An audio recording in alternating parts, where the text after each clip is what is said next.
A new finance system for the Commerce Department has had a rough rollout. Now it's delayed a program initiative from the Biden administration. We spoke with Bloomberg government's Jack Fitzpatrick a few weeks ago about the problems with Commerce's business application solution. For more on the latest glitch, Federal News Network's Eric White spoke again with Fitzpatrick. So the Commerce Department wants to roll this out very broadly, but they started with NOAA, the National Oceanic and Atmospheric Administration, and they had a ton of problems there. There were employees who waited months to get travel reimbursements. There were missed bill payments. Invoices didn't go through. They had power shut off because they didn't pay their electric bills in some cases.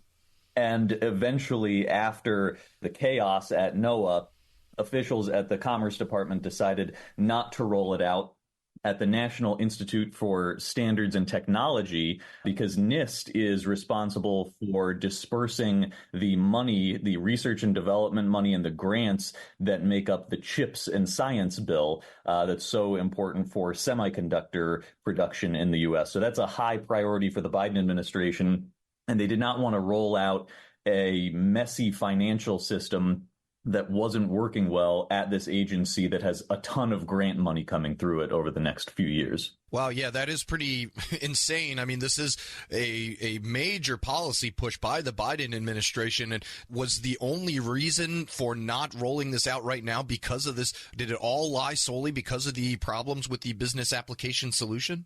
They announced this at a town hall that appeared to be directed at employees, but it was posted basically on their public website, and they told employees that they were going to delay the rollout at NIST, partly because of the concern over CHIPS grant money, but because there were a lot of lessons learned and problems they were still working through with this new system at NOAA, and they wanted to take the time to implement the lessons learned there. So what you are seeing at NOAA in terms of the financial problems is the cause for this new financial system being delayed at NIST. And NIST will still use their old financial system.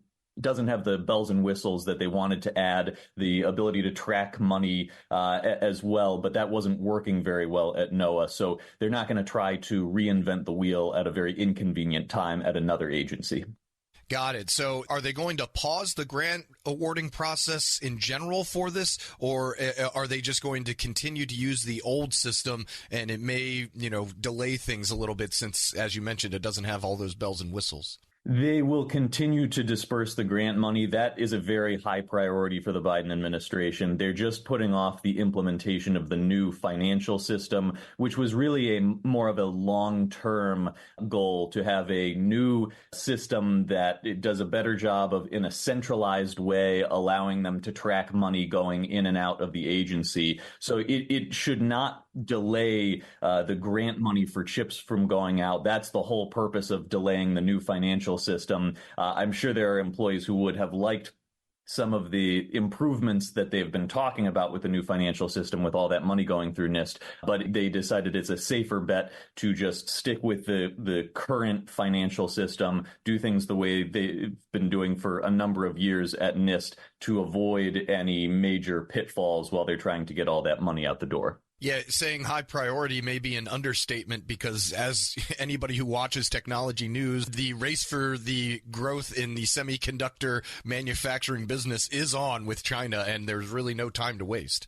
Yes, definitely a high priority. I think you could call it a policy and political priority for the Biden administration. It's something that was a major legislative priority to get the CHIPS and Science Bill enacted into law. It takes logistical work to make that happen and get the money out the door. But it also speaks to the president's ability to legislate, to carry forth the policies that he campaigned on. So in an election year, having a major slowdown, they were supposed to implement this system in October of this year at NIST. So complicating factors to their ability to put out grant money would be very, very bad timing in terms of their ability to carry out their policies and potentially politically in a campaign year. We're talking with Jack Fitzpatrick, a reporter with Bloomberg Government. And whether you like it or not, Jack, the problems at NOAA is your beat now. And they let us know also within that town hall meeting or other documents sent internally to NOAA employees, some of the other issues that NOAA officials are dealing with. What else was included in that top 10 list? Yeah, it's a pretty widespread set of issues that is being fixed very, very slowly, according to employees. Looking at internal documents, they not only had trouble getting bills paid, getting money out the door, but there were some cases, according to these internal documents, that affected grant money through the Economic Development Administration and the National Science Foundation, because they work with NOAA in some cases on grant funding.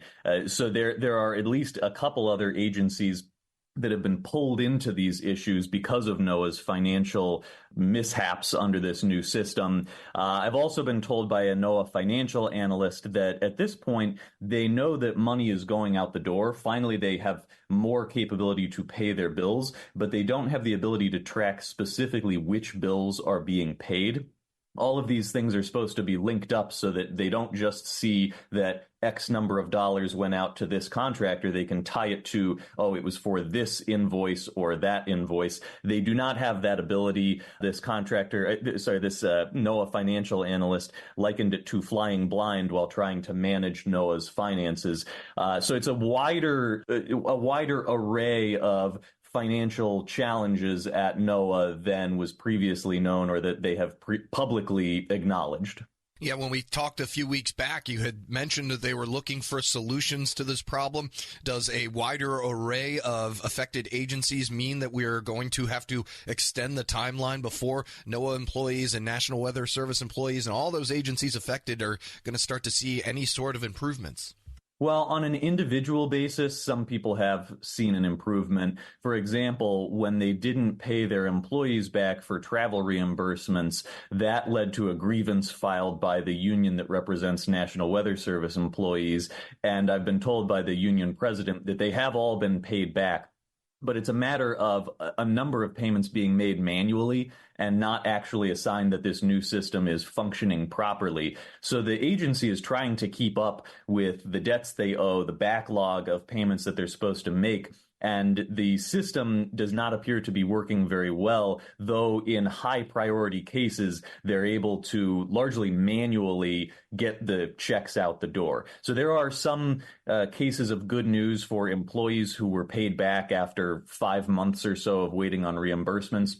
But there's still a lot of issues with getting this financial system to work properly and not create more issues and add to the backlog. Yeah, I'm just curious, and you may not have been able to find the answer to this yet.